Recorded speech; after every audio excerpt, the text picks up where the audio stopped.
آغاز سخن نام خدا میگویم. درود بر بینندگان عزیز تلویزیون آسیا مرکزی. اینک هیئت ایجادی ما در یک تالار بخش رایزنی فرهنگی و مرکزی فرهنگی جمهوری اسلامی ایران در مسکو قرار داریم و میخوایم در مسائل که از آغاز ماه سپتامبر یک نمایشگاه کتاب جمهوری اسلامی ایران در مسکو برگزار میگردد یک معلوماتی بگیریم. هم صحبت و مهمان خیلی عزیزی ما استاد رضا ملکی، رایزنی فرهنگی و رئیس مرکز فرهنگی جمهوری اسلامی ایران در شهر مسکو. سلام استاد عزیز. سلام علیکم و رحمت الله. استاد میرمان، نظر میکنیم اگر در گذشته گذشته های دور خیلی میکنیم، یعنی آقای پوشکین خودش یک شاگرد غایبانه حافظ شیرازی میدونست و در هر یک مکتوبم که به کجای می نوشت بعضی اشاره به نام حضرت بزرگوار حافظ شیرازی میکردن. یعنی خودشان حافظ میشناخت از یک عشق و محبت بیپایانی که به استاد داشتن. و بعدا در فرهنگ روسی یا که فرهنگ غربی روسی که امروز است، فرهنگ شرقی ایرانی یا که فارسی رو خیلی مقدسات خوب به خودش میدونست و آسته این نشانه از میان قریب که رفت و خیلی خوب اشاره شد که شما یک نمایشگاه کتاب اینجا برگزار میکردید. این برای چی هست اصلا برگزاری نمایشگاه؟ اصلا نظر میکنی فرهنگ ها خیلی دورن، مردم رو دوست. ما در درجه اول خب تشکر میکنیم از این فرصتی که در اختیار ما قرار دادید که ما بتونیم با بینندگان عزیز شما با در شبکه ساتوی صحبت داشته باشیم و بتونیم اطلاعاتی رو در خصوص نمایشگاه و فعالیت فرهنگی و روابط فرهنگی دو کشور جمهوری اسلامی ایران و فدراسیون روسیه در اختیار بینندگان عزیز شبکه ساتوی قرار بدیم.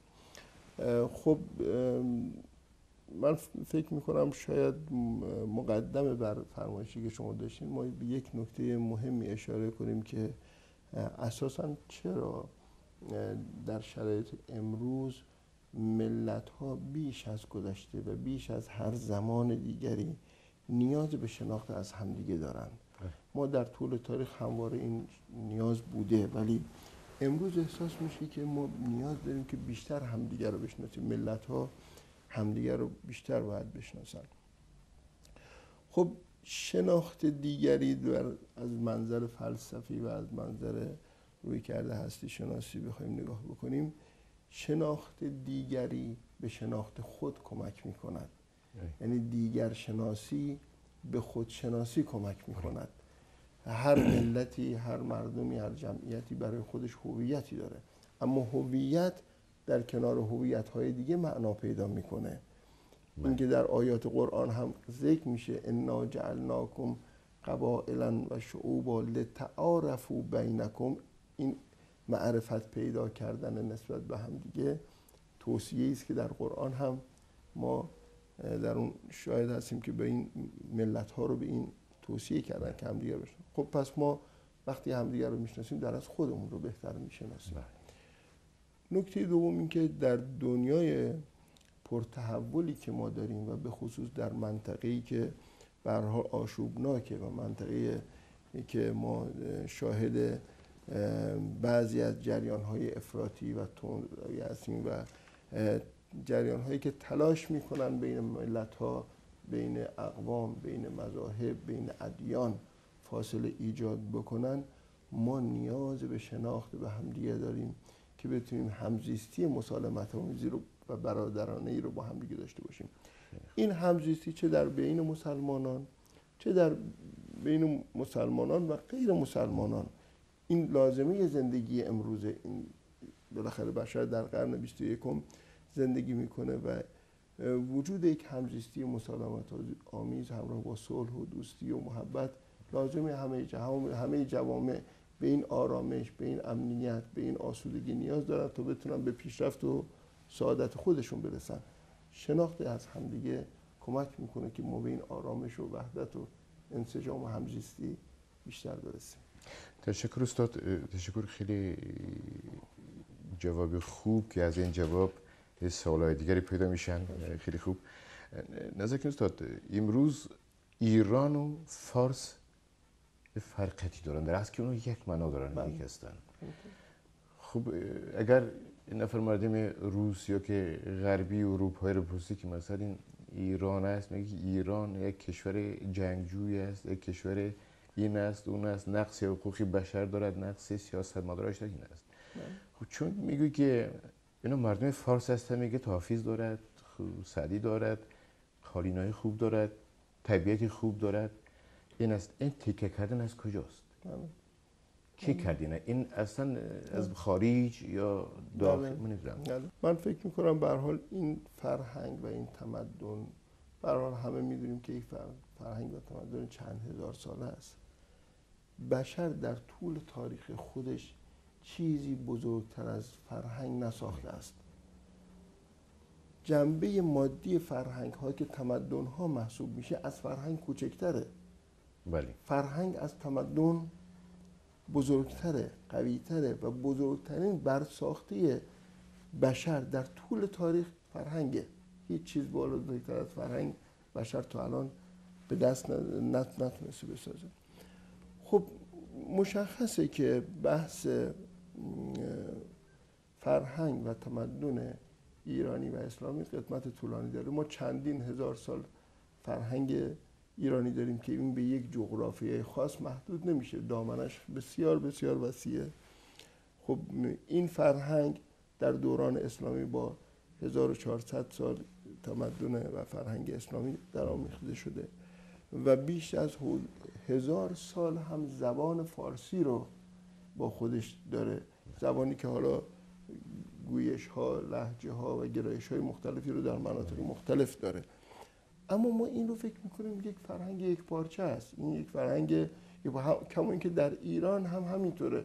آیا در ایران امروز ما زبانها و گویش‌ها و لهجه‌های مختلفی نداریم که در مناطق مختلف ایران به متفاوت صحبت میشه؟ شاید یک کسی که در تهران زندگی میکنه اگر به لرستان مراجعه کنه با لهجه شیرین لری او صحبت بشه، شاید خیلی متوجه نشه که اون طرف مقابل در مثلا خرم‌آباد، در مثلا لرستان ما چه میگه، یا در چهارمحال بختیاری لهجه بختیاری. خب این گویش‌ها، این تفاوت‌ها وجود داره در بین ملت‌های موجود. این تفاوتی که شما فرمودید من فکر می‌کنم به هر حال خواست ملت‌ها این نیست و این عرض خدمت شما علاقه ملت‌ها به این نیست و اون چه که همه بهش علاقه دارن اینه که وجوه مشترک رو ما حفظ کنیم، تقویت کنیم، بشناسیم و پاس بداریم. دنیای امروز دنیایی است که بیش از همه به ارزش‌های مشترک نیاز داره و این فرهنگی که شما بهش اشاره فرمودید فرهنگی در او ارزش‌های مشترک که برای همه اقوام، برای همه ملت‌ها و برای همه ادیان و مذاهب ارزش مشترکه. فرق نمی‌کنه. ما یه ارزش‌هایی داریم که در بین اقوام مختلف منطقه، در بین مذاهب مختلف اسلامی و حتی در بین مسلمانان و غیر مسلمانان مشترکه. این فرهنگ این ارزش‌ها رو به ما هدیه میکنه، به ما تقدیم میکنه. مسلماً جدا شدن، فاصله گرفتن، تفکیک این فرهنگ و تکه پاره کردن اون گونه که شما اشاره فرمودین منفعت مردم این مناطق نیست، مصلحت مردم این مناطق نیست. کسانی دوست دارن این فاصله ایجاد بشه که میخوان در این فاصله‌ای که ایجاد میشه نفوذ پیدا بکنن.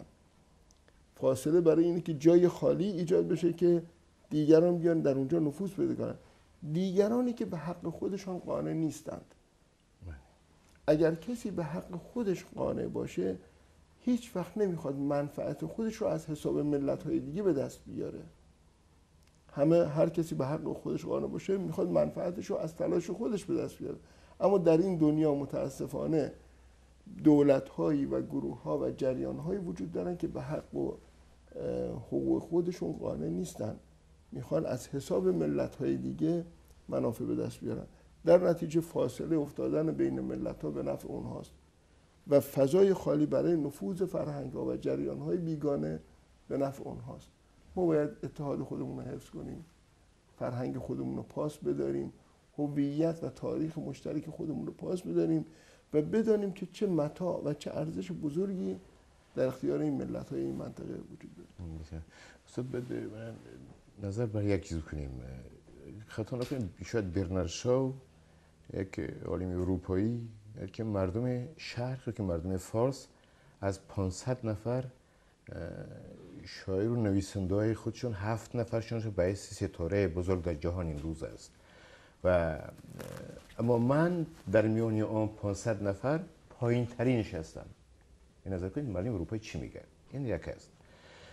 خب دوم جمهوری اسلامی ایران و اصلا کشورهای شرق کشورهای فرهنگی اند. اینا به سیاست یا اقتصادیات یا که وسایل تکنیکی حربی این مسائل توجه ندارن، چون یگانه یراقشون یا یگانه مبارزهشون فرهنگشون است، محبتشون است، شعر و سرودشون است. ایشون هم با اون میشه که این زمانی که در اروپا یا که در امریکا وایکینگ ها همدیگر میخوردن، فردوسی بزرگوار و عبدالله رودکی بزرگوار شاهنامه می نوشتن و رباعی می نوشتن. این فرهنگ خیلی بزرگ است. من نمیخوام کسی رو اینجا حیب دار بکنم، اما تکه شدن و تا امروز به افغانستان و تاجیکستان و به قسمت ها شدن و فرهنگ های جداگانه شدن از ضعیفیت فرهنگی مقصد امروزینه ایران نیست. پیشرفت فرهنگ یعنی به هم آوردن. من امروز رئیس آقای معاون رئیس رادیو تلویزیون ایران هم صحبت داشته بودم، امروز دوستایی که اینجا فیلم آورده بودن صحبت داشتم.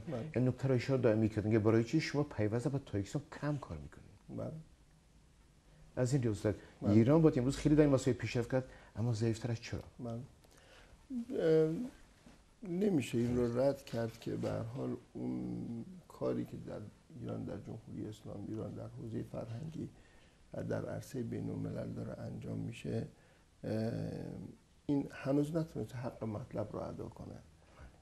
در این شکی نیست. این فرمایش شما به هر حال همیشه آرمان‌ها، اهداف و فرصت‌ها از امکانات و ظرفیت‌ها خیلی فراتره. ما باید تلاش بکنیم از این ظرفیت‌ها استفاده بیشتری بکنیم.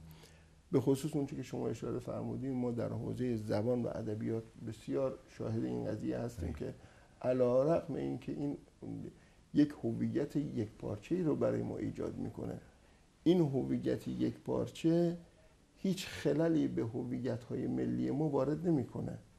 این هویت یکپارچه فرهنگی در حوزه زبان و ادبیات هیچ خللی به هویت‌های قومی، ملی، مذهبی ما ایجاد نمیکنه، چون ما به لحاظ تاریخی، به لحاظ فرهنگی اشتراکات زیاد داریم.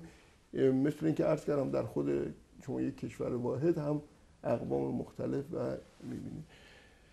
شاید ما فرصتی برای کارهای فرهنگی مشترک و چند جانبه نداشتیم. شاید ما علی‌رغم ظرفیت‌ها، علی‌رغم اون فرهنگ و تمدن مشترکی چند هزار سال ما رو پشتیبانی میکنه، همه ملت‌های منطقه رو متعلق به همه ملت هاست، متعلق به یک ملت خاص و واحد نیست. متعلق این فرهنگ و تمدن همه ما از او بهره میبریم، همه ما از این تاریخ استفاده می‌کنیم، همه ما افتخار میکنیم به این تاریخ. اما در عصر حاضر علی‌رغم اینکه عصر ارتباطات نامیده شده، علی‌رغم اینکه اینترنت و شبکه‌های مجازی به ما این ارتباط امکانو میده، شاید ما کار مشترک چند جانبه کم انجام دادیم. حضرت علی اشاره فرمودید به بحث ایران، تاجیکستان و افغانستان، به هر حال سه کشوری که به زبان واحد صحبت میکنن و پیشینه کار دارن. ما در حوزه‌های مختلف میتونیم کار مشترک و چند جانبه انجام بدیم. در حوزه رسانه، در حوزه انتشارات، در حوزه چاپ و نشر کتاب، در کارهای فعالیت‌های کتابخانه‌ای و فعالیت‌های مختلف این امکان وجود داره. شاید ما زیرساخت‌های خوبی رو و مناسبی رو برای این کار ایجاد نکردیم. من فکر می‌کنم یکی از کارهایی که ما در آینده باید به اون فکر بکنیم ایجاد ائتلاف‌ها و اتحادیه‌هایی است که بتونه بر اساس خواست و نیاز ملت‌ها همکاری رو بین ظرفیت‌های مختلف ایجاد کنه. الان در کشور دوست و برادر از اون در جمهوری تاجیکستان دنیایی از ظرفیت‌ها، فرصت‌ها و میراث فرهنگی وجود داره. در کشور عزیز افغانستان همینطوره، در جمهوری اسلامی ایران همینطوره. ما میتونیم با کمک همدیگه و کارهای مشترک که انجام بدیم انشاءالله بتونیم چه در حوزه رسانه، چه در حوزه چاپ و نشر و چه در حوزه سینما میتونیم کارهای بزرگی انجام بدیم. نیازی به این داره که نخبگان، افراد دلسوخته، افرادی که انگیزه این کار دارن بشینن با حمایت دولت‌ها راهی رو ایجاد بکنن، بنیاد فرهنگی و ائتلاف‌ها و اتحادیه فرهنگی مشترکی رو ایجاد بکنن که در جهت منافع و مصالح کشورها انشاءالله بتونن کاری رو انجام بدن. بیاری خدا بهترین. زمانی که دکتر احمدی نژاد رئیس جمهوری ایران بود، قسمت سیاست ایران خیلی پیشرفت در جهان بود، یعنی به کسی سر پایین نمی‌کرد. خب در امریکا هم که جناب پرزیدنت در یکی از جلسه‌های سازمان ملل صحبت داشته بودن، آزاد صحبت می‌کردن که ایران آماده است با هر کس صحبت کنه، آزاد صحبت کنه. می‌تونیم در اینجا صحبت بکنیم، ما می‌تونیم در ایران صحبت کنیم. یا که هر کشوری که می‌خواد به ایران هجوم کنه، ما آماده ایم که قبول کنیم. ما داریم اون نیرویی که استفاده کنیم. خب این یک طرف شد که کسی به ایران یک ذره هجوم هم کردن نتونست و یک ذره هم نداشت که هجوم کنه.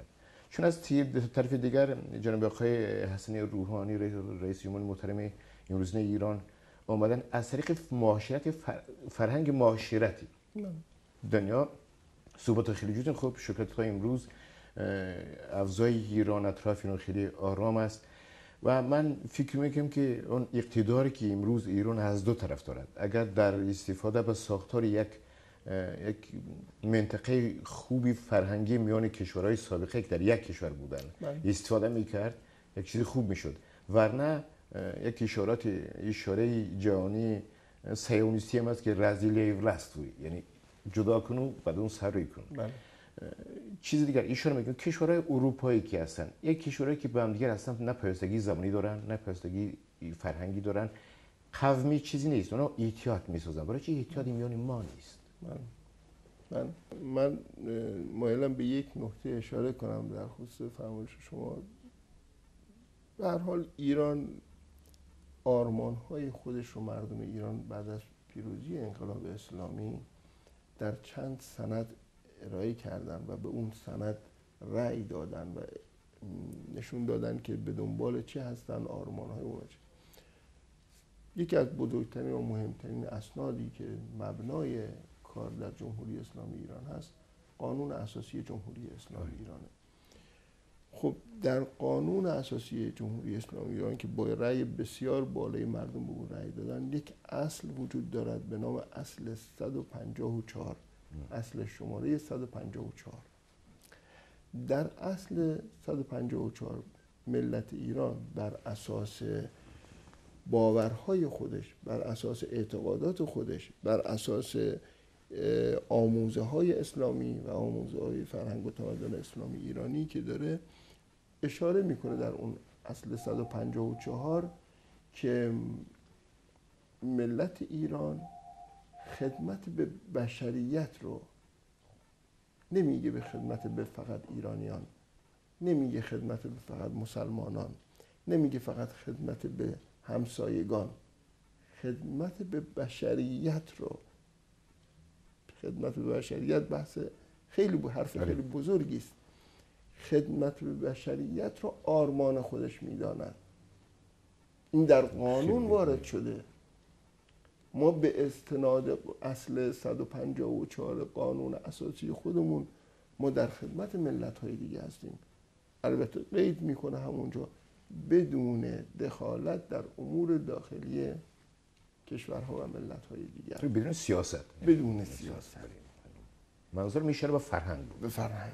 پس این نشون میده که ما به دنبال این وحدت هستیم، ما به دنبال این انسجام هستیم، ما به دنبال این حرکت هستیم و نشونه این قضیه این که به هر حال ایران در حوزه فعالیت‌های فرهنگی در سالهای اخیر در جمهوری اسلامی ایران ما یک بنیادی رو تأسیس کردیم به عنوان بنیاد سعدی. بهتر. چرا بنیاد سعدی رو در شورای عالی انقلاب فرهنگی ایران در بالاترین مرجع فرهنگی کشور چیزی به نام بنیاد سعدی ایجاد شد؟ این بنیاد سعدی ایجاد شد برای اینکه به گسترش زبان فارسی، به تعمیق زبان و ادبیات فارسی در کشورهای دیگه، در بین ملت‌های دیگه اهتمام بورزه و مأموریت این بنیاد اینه که این رو گسترش بده و زنده نگه داره و نگذاره خللی و آسیبی به زبان و ادبیات فارسی در منطقه برسه. خب نشون میده که ایران به هر حال به دنبال این عرض خدمت شما وحدت هست، به دنبال این هم‌افزایی و انسجام فرهنگی در منطقه و در بین ملت‌های مختلف هست. اما شما برای تصدیق می‌فرمایید که در حوزه فرهنگی برخلاف حوزه سیاسی و حوزه اقتصادی کارها با سرعت نتیجه نمیده. رهبران دو کشور تلاش کنند که با همدیگه روابط سیاسی داشته باشند، به راحتی میشه با سفر مقامات این کار انجام بشه، اسناد همکاری هم امضا میشه. حتی در مسئله اقتصادی هم کمی با سختی، ولی سخت‌تر از سیاسی این کار پیش میره. اما در زمینه فرهنگی کار خیلی زمان بره. امروز یکی از مشکلاتی که بین ما و یکی از مسائلی که ما باید بهش توجه کنیم بین ملت مردم ایران در جمهوری اسلامی ایران و مردم در فدراسیون روسیه همین عدم شناخت از همدیگه است. ما یک اصطلاحی داریم به نام اینکه الانسانو در زبان عربی الانسانو عدو ما جهل، انسان نسبت به آنچه که ناآگاه است دشمن می شود. بسیاری از مشکلاتی که در منطقه رخ میده از سر عدم اطلاع و شناخت و آگاهی کامل نسبی است. برخی از واگرایی ها رو ما ممکنه در بین ایران ببینیم نسبت به فدراسیون روسیه، بخشی از واگرایی ها رو در فدراسیون روسیه ببینیم نسبت به ایران. علت این چیست؟ عدم شناخت. علت این چیست؟ ما شناخت مستقیم نسبت به همدیگه نداریم. ملت ایران و ملت روسیه از طریق رسانه‌های واسط و از طریق رسانه‌های دیگر با همدیگه آشنا میشن، نه به صورت مستقیم. بله. و این یک اشکال بزرگه. البته نمیشه کتمان کرد که مسئله زبان روسی، بالاخره صعوبت و سختی زبان روسی یکی از موانع. بله این شکی نیست. ما این مقدار که در ایران با زبان عربی و با زبان انگلیسی آشنا هستن، با زبان روسی ملت ما آشنا نیستن و این خودش یه مقدار مشکل ایجاد میکنه.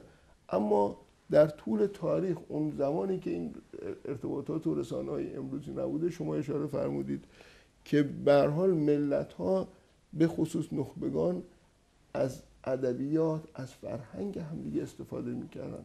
امروز بر کسی پوشیده نیست که تأثیراتی که پوشکین از شاعرای نامدار ایرانی گرفته، تأثیری که شاعرها و نویسندگان ایرانی بر تولستوی، بر دیگر شاعران و نویسندگان روسیه گذاشتن و متقابلا همینطور متقابلا آثار ادبیات روسیه، به خصوص ادبیات معاصر روسیه، در آثار معاصر ایران رو کسی نمیتونه تردید کنه در ایران. پس این نشون میده که این ارتباطات بوده همواره، اما این ارتباطات به شناخت مناسب از همدیگه هنوز منجر نشده. ما داریم تلاش میکنیم به عنوان رایزنی فرهنگی جمهوری اسلامی ایران که بتونیم پل ارتباطی خوبی رو در حوزه فرهنگی ایجاد بکنیم و به توسعه روابط فرهنگی انشالله برسیم و تحکیم کنیم این روابط رو. امروز هم در سال 2015 که سال ادبیات در روسیه نامگذاری شده، به هر حال در روسیه طبق برنامه سنواتی نمایشگاه و بازار بزرگ کتاب بین‌المللی کتاب در مسکو از 2 تا 6 سپتامبر برگزار میشه. ما تلاش کردیم که به هر حال ایران حضور پررنگ و مؤثر و فعالی رو در این نمایشگاه داشته باشه. با ارتباطی که با آژانس فدرال چاپ و نشر در فدراسیون روسیه داشتیم، با همکاری این آژانس و با همکاری نمایشگاه بین‌المللی کتاب مسکو و وزارت فرهنگ و ارشاد اسلامی جمهوری اسلامی ایران، خوشبختانه امسال ایران به عنوان مهمان ویژه در نمایشگاه بین‌المللی مسکو شرکت میکنه. ما امیدواریم که این حرکت یک آغازی باشه و یک نقطه عطفی باشه برای ارتباطات ادبی و فرهنگی بین دو کشور. ما امیدواریم از قبل این نمایشگاه که انشاءالله به خوبی برگزار خواهد شد و ایران هم حضور فعالی در آن خواهد داشت، ما بتونیم یک پل ادبی خوبی رو بین ایران و فدراسیون روسیه ایجاد کنیم که بعد از این نمایشگاه نویسندگان، مترجمان، شاعران، ناشرین دو کشور بتونن با هم دیگه انشاءالله یک ارتباط خوبی رو داشته باشن. به هر حال این یک نقطه مهمی است که امیدواریم ما بتونیم از اون بهره خوبی رو ببریم و همه ملت رو بتونن از اون استفاده کنن، ملت ایران و روسیه به خصوص. تشکر. خب امسال ایران چون به عنوان مهمان ویژه در نمایشگاه مسکو شرکت میکنه، ما شاهد حضور فعال بخش‌های مختلف از ایران هستیم در این نمایشگاه.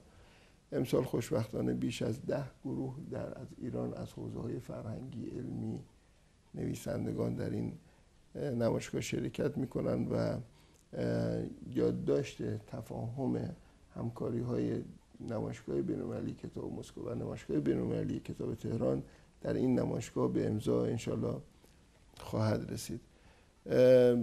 از افراد و شخصیت‌های مهمی که در این نمایشگاه شرکت میکنن میتونیم از استاد بزرگوار جناب آقای میر جلال الدین کزازی نام ببریم که یک شاهنامه شناس برجسته هستن که افتخار دادن و در این نمایشگاه حضور پیدا میکنن. همینطور از جناب آقای هوشنگ مرادی کرمانی که از نویسندگان معاصر هستند و یکی از آثار ارزشمند ایشون به نام شما که غریبه نیستید، یکی از رمان‌های ایشون که به روسی ترجمه شده در این نمایشگاه رونمایی خواهد شد. ما همینطور شاهد رونمایی از آثار بسیار دیگه‌ای در نمایشگاه کتاب مسکو هستیم. از آثار آقای سید مهدی شجاعی کتاب دموکراسی یا دموکرازه رو که به زبان روسی ترجمه شده و فکر میکنم یک اثر جذاب و دوست داشتنی باشه برای مردم روسیه، این اثر رونمایی خواهد شد. همینطور یک اثر دیگه از آقای سید مهدی شجاعی به نام طوفانی دیگر در راه هست، این هم به روسی ترجمه شده و در نمایشگاه انشالله رونمایی خواهد شد. هیئت خوبی از دانشگاه‌های علامه طباطبایی و از دانشگاه تهران انشالله در نمایشگاه حضور پیدا میکنن. هنرمندان ایرانی خواهند بود از مینیاتوریست های ایران که آثار فاخری را در حوزه مینیاتور دارن. آقای هوشنگ آقامیری و آقای علیرضا آقامیری حضور پیدا میکنن و آثار خودشون به نمایش میذارن. در حوزه تذهیب خانم زینتی حضور پیدا میکنن. همینطور هنرمندانی در زمینه خطاطی، کالیگرافی و در حوزه کاریکاتور و خاتمکاری و صنایع دستی انشاءالله حضور پیدا میکنن. گروه موسیقی از ایران در این نمایشگاه حضور پیدا میکنن و آثار خوبی رو از موسیقی سنتی ایران به اجرا انشاءالله میگذارند و شخصیت‌هایی از وزارت فرهنگ و ارشاد اسلامی انشاءالله امیدواریم با حضور جناب آقای دکتر صالحی معاون محترم وزیر فرهنگ و ارشاد اسلامی این نمایشگاه افتتاح بشه و همینطور مسئولین بخش فرهنگی شهرداری تهران. به هر حال ما دعوت میکنیم از همه عزیزانی که امکان دارن در این ایام بین 2 تا 6 سپتامبر از ساعت 10 تا 6 صبح که این نمایشگاه برپا است تشریف بیارن، هم از نمایشگاه هم از پاویلیون و غرفه ایران بازدید کنن و از برنامه متنوعی که اونجا ارائه میشه انشاءالله استفاده ببرن. خب استادی عزیز تشکر زیاد از اون که خیلی وقت خدمت رو میبینم هر لحظه این گوشی صدا میدید اون گوشی صدا میدید دیگه ببخشید ما صرف کردید. ما هم خیلی خوشحال شدیم امروز که دیدارتون دیدار کردیم. یک خوشه از خیرم میگفته استاد فردوسی بزرگوار گرفتیم، تمام تو زیاد گوشه یافتم، زیاد خیمانی خوشه یافتم اینجا بینندگان عزیز، اون صحبتی که خواستم در مسائل برگزاری از 2 تا 6 سپتامبر سال 2015 در شهر مسکو یک نمایشگاه کتاب و مهمانی جمهوری اسلامی ایران در اون صحبت داشتیم با آخر رسید. این بود برنامه لحظه حقیقت. خدا یار و مددگار شما.